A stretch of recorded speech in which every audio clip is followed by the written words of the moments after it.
درآمدگویی به شهر سمت نیاسر. نیاسر کاشان 230 کیلومتری، استان تهران 220 کیلومتری، استان اسکندر 35 کیلومتری، شهرستان کاشان واقع شده. نیاسر دارای 7 آثار باستانی تاریخی از یک دست تا حالا اومده نیاسر؟ آثارهای باستانی نیاسر رو وقتی دونید کی بلده بگه؟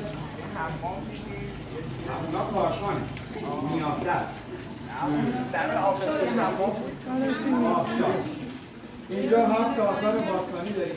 یک چهارتاقی که معروف به همون آتشکده زرتشتیان، 2 سرچشمه اسکندریه، 3 باغ تاریخی تالار، ساختمان کوشک صفویه، غار رئیس، آبشار نیاسر، حمام صفویه و آسیاب آبی هستش.